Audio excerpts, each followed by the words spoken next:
Yo, what up? It is the 10th of July, 2024. It is currently 10:19 p.m.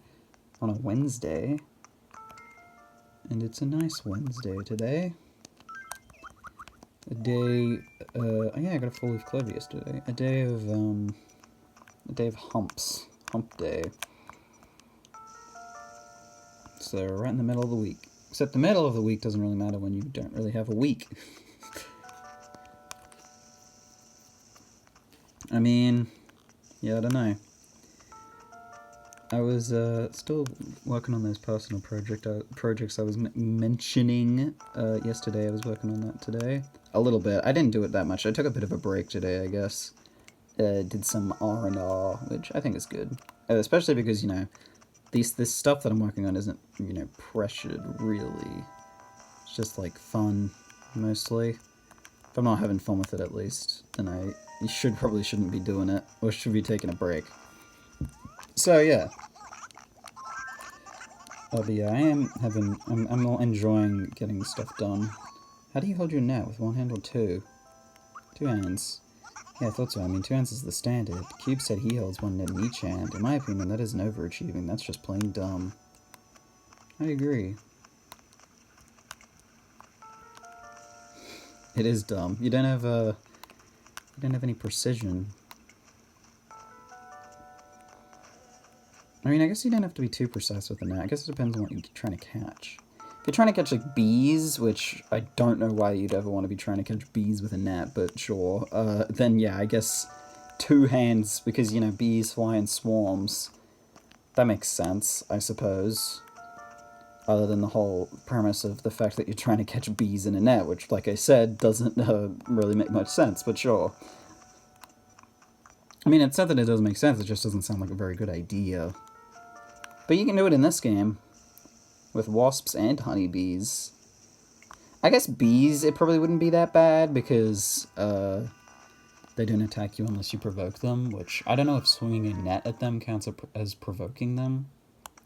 I also don't know, how do they, like, associate an action with a person? Because, to them, a human is, like, bloody massive. So how do they know, like, how do they make that association? I guess sometimes they might just get pissed, and then they'll sting something that they think is the thing that stung them, or that hit them.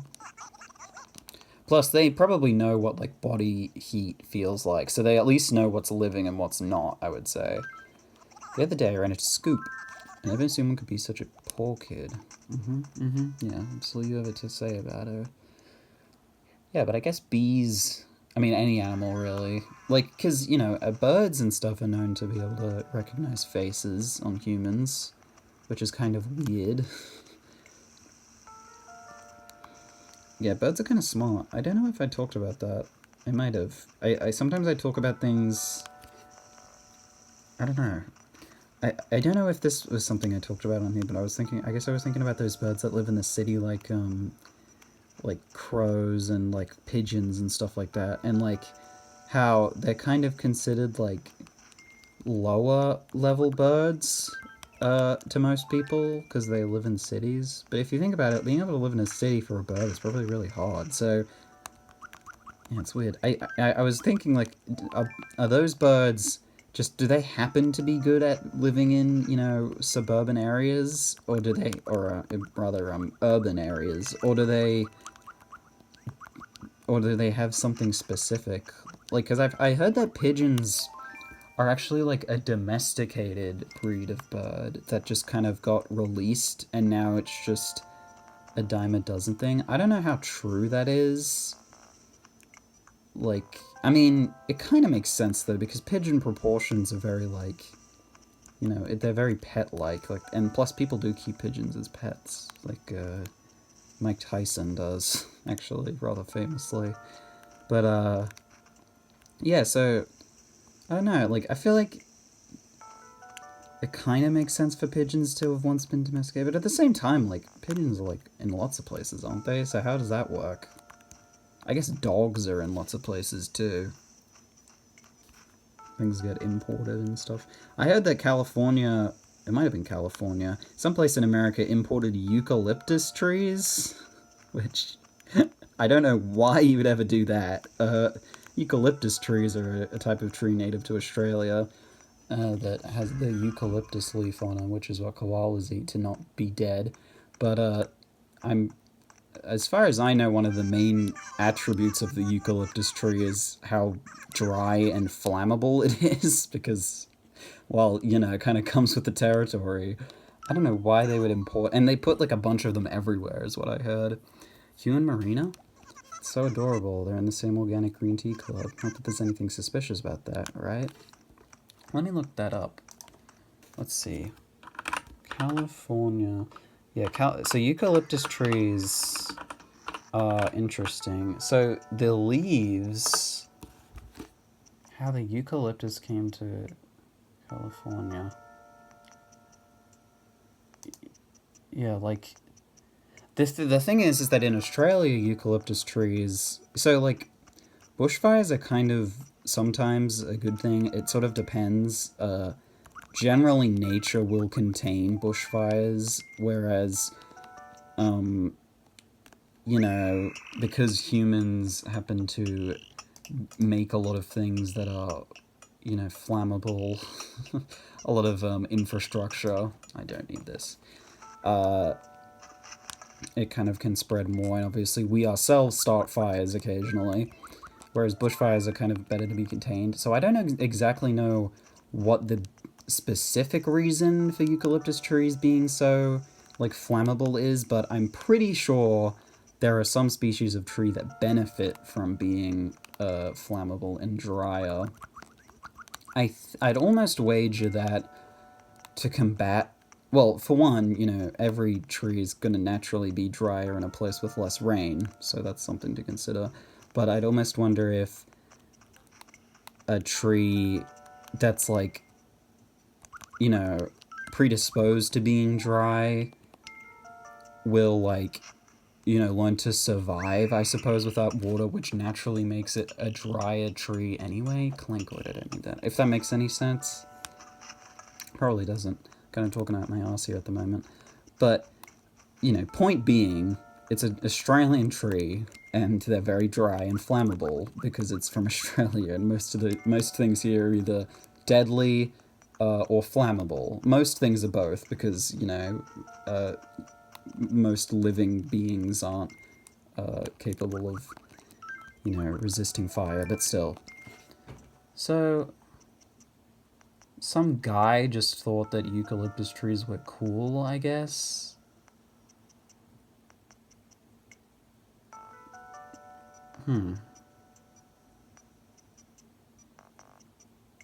Settlers in California became increasingly interested in the eucalyptus. Not only was the eucalyptus a fascinating novelty, but the California gold rush of the late 1840s and early 1850s created high demand for wood for constructing buildings and for fuel. Deforestation had become a serious concern, so much so that the California Tree Culture Act of 1868 was created to encourage people to plant more trees, particularly along roads. Huh. I feel like you would... Oh, wait. Elwood Cooper. Here we go. And one of the individuals, local legend, after seeing eucalyptus in the San Francisco area, Cooper settled down in Santa Barbara in 1870. On his ranch, among many different types of produce trees, he grew over 200 acres of eucalyptus. The eucalyptus forest he started lives on to this day. Vocal advocate for the eucalyptus, emphasizing its unique, aesthetically pleasing appearance as well as its useful qualities. He even wrote the first book in the U.S. on the trees. Eucalyptus became very appealing to foresters in the 1870s and 1880s as native hardwoods being severely depleted. The visual, I mean, yeah, eucalyptus trees are kind of cool. I like, I don't know if they're mahogany trees, but there's these really cool... Oh, wait, am I thinking of mahogany eucalyptus? Maybe I am. In which case, I like those trees. I know that this is very boring visually right now, but I'm doing research. No, I'm not. I'm just thinking of a mahogany tree, I think. I want to see if I'm thinking of the right thing. Yeah, I think I am. Yeah, the mahogany trees are, like, super tall. I don't know why you wouldn't do those, then. If you were trying to solve deforestation, you should probably do a mahogany tree, because there's taller and, you know, more wood. Walking is good exercise, it's true, and not just for the body, but for the mind. When you go out for a walk, you're free to let your mind wander and explore. But yeah, so another, I guess, I don't know if no, I didn't say this. So yeah, like I said, the eucalyptus tree houses the eucalyptus leaf, which is the primary food source of koalas because they're herbivores, which is one of the standout distinctions that kind of, like, very easily show the fact that they're not bears, because bears are usually carnivores. Anyway, yeah, so, koalas are herbivores. They eat eucalyptus trees, leaves. They don't eat the trees. And they live on the trees. But what's interesting... Oh, hey, boss, I'm going to give it to you straight. Oh, yeah, Peewee's trying to leave. Don't do that. But, so, eucalyptus leaves actually contain a chemical that's, like, bad for you. I don't think it's deadly, but it does make you sick, like, for most things. So koalas are evolved in such a way that they can process that chemical and break it down. But I think that they still develop, like, diseases from having them, and so their lifespans aren't very long because of the food that they eat. So even though they're, like, able to break down their main food source, it still, I think, slowly kills them. Or it has a chance of giving them some sort of disease. I'm not too familiar with the specifics. But yeah, so that's kind of why koalas are very, so, obviously deforestation contributes to koalas' endangerment, but they're also just sort of naturally not very good at being alive. Not to be mean or anything. It's kind of the same thing with pandas. And turtles, actually. Turtles, too. I don't know, it's just... I mean, I don't mind, like... if if turtles get born on the beach and then they get swooped down by, like, hawks and eaten, then I don't think that matters, I mean, I think it's bad when the actions of us as humans kill animals, I guess, but I don't think it's, like, animals are kind of meant to go extinct. Oh, okay. I mean, at least part of the, life cycle. If the life cycle includes life and death, then, everything has to go extinct at some point. And I mean, I don't know. I think there's a particular obsession with turtles. Like, whenever people try to, talk about ocean pollution, they always bring up the turtles. Like, it's like one of the first things, which, I like. I mean, I'm not a huge fan of turtles or whatever, but I don't dislike them or anything. It's just like, I don't know. I think it's because, they're considered, like, beautiful creatures or whatever. It's just like, there's a lot more to the ocean than turtles, I guess. I think there's also, like, there are ecological problems with, the ocean becoming uninhabitable for certain species, because if weaker species of the ocean, like smaller fish, die out from the oceans being polluted, then the bigger fish don't have any littler fish to eat, and they die out because they don't have any food anymore, even if they can survive the pollution. So, ecologically speaking, there are, concerns that just the entire ocean would, go away, or, I guess, go extinct, I guess. But, something like a whale would be fine eating plankton, which I don't think would be very well affected. Other than, I mean, the whale itself might be affected by pollution, but still. But, like, yeah, there's... And, I mean, I don't know how many, like, ocean fish do stuff that affects us, but, I mean, fishing industry is a huge industry in terms of food. Boy, that Tom Nook, he saves Belle like you would not believe. He's neurotic. On the other hand, Sable, she's so laid back. What a difference. Yeah, so, like, I don't know. I mean, yeah, so we have fishing, like, fishing is an important industry. But it's also kind of a bad industry. I mean, it kind of requires it, so, like, even if you don't agree with the idea of a slaughterhouse, which I know this is a fun conversation topic to be having while playing Animal Crossing. Woohoo! Thanks to you, I'm fully powered up again. Robobuck has been reactivated. I'm going to give you a present. Oh, thanks. Obviously, slaughterhouses aren't pretty or anything, but, they breed the animals to kill them. Whereas with fish, as far as I know, there isn't anything that's really, like, doing, sustainably making fish. It sort of just works off of the assumption that the fish are gonna infinitely sustain themselves, which, is kind of a problem. Also, I'm pretty sure, the equipment for fishing, like, including, like, the boats, like, it contributes a lot to, like, all types of pollution, like ocean pollution and also air pollution, I'm pretty sure. So it's not the best industry. Hey, I saw Buck and Pango gazing into each other's eyes. Yeah, just the other day. I think they were, excuse me, having a staring contest. Wait, what? You think something funny going on? Something funny's going on. Yeah, but problem being with the whole turtle thing, it's like, you know, I guess I just don't care too much about turtles, but, like, I don't know. It just always feels like a cheap thing where it's like, oh, think of the turtles specifically.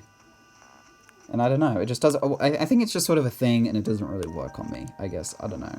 I guess that's... But, you know, it does make sense, because, like, it's a good cause, so I don't think it's that, immoral for them to use sort of shady, like, marketing tactics to get people to care about the cause when it's, you know, a good cause to care about.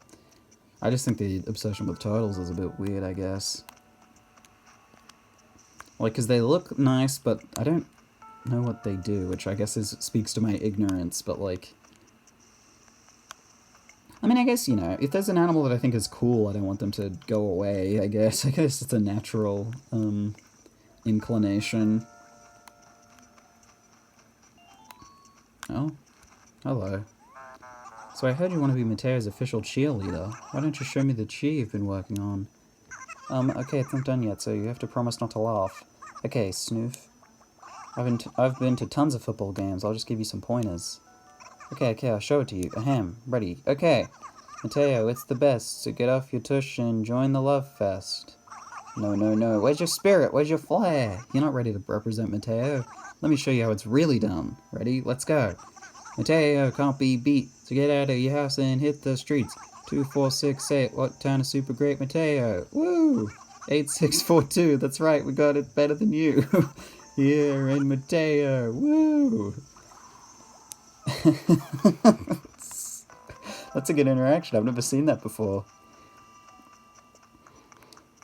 Yeah, I don't know. I guess with... Yeah, like I said, with animals going extinct, like, yeah, I don't think it matters.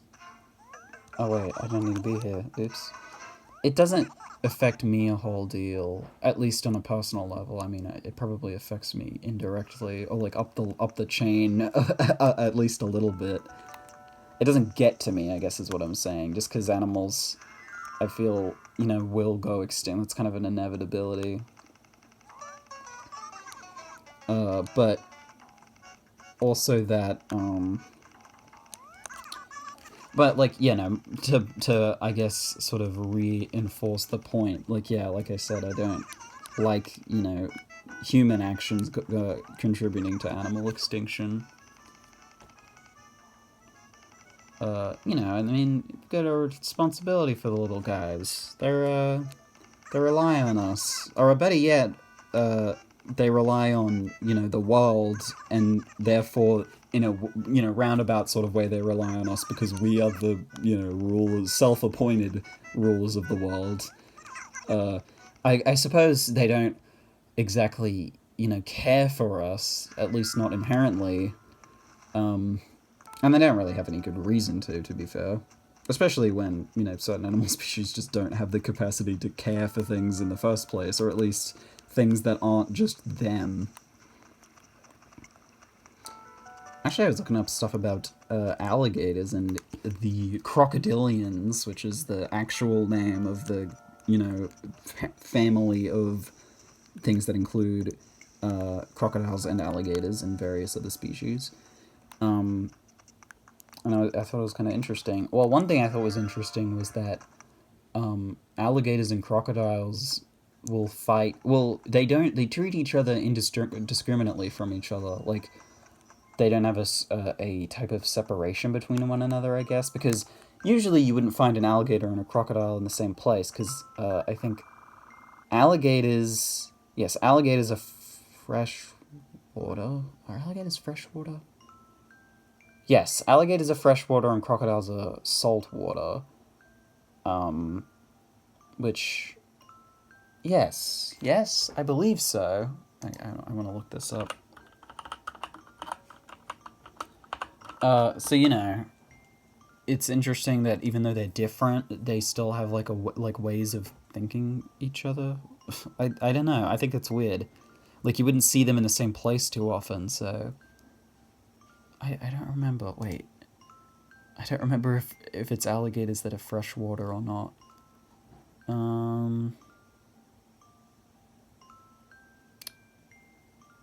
Yes, freshwater and okay. Alligators are freshwater. Crocodiles are saltwater. So yeah, I just thought that was kind of weird that they are known that they don't really treat each other any differently. And when I say that, I mean they'll fight because they're territorial creatures and they usually keep to themselves. So, or they'll, I guess, just avoid each other. I don't think they'll fight out of spite. They'll fight out of, wanting to hold a certain place, hold a certain fort down. But they're very lazy apparently. Like they'll literally, well, they're patient. They just wait like ages for their prey to right in the right spot, and then once they start trying to attack it, they'll put in the most minimal effort possible. And if I literally read a thing that was like, if they can't eat the thing they're trying to get in like one bite, they'll just like give up, or they just won't want to get it. That was referring to alligators though. I think crocodiles are more active. Also, the thing about running diagonally to escape them is a myth. Don't do that. Just run straight forward because they don't have a lot of endurance. Anyway, perfect segue into that's gonna be it for today because I don't have very much endurance, I guess. But yeah, well, I do have endurance. So I could talk about all these animals all day. Anyway, it's gonna be it for today.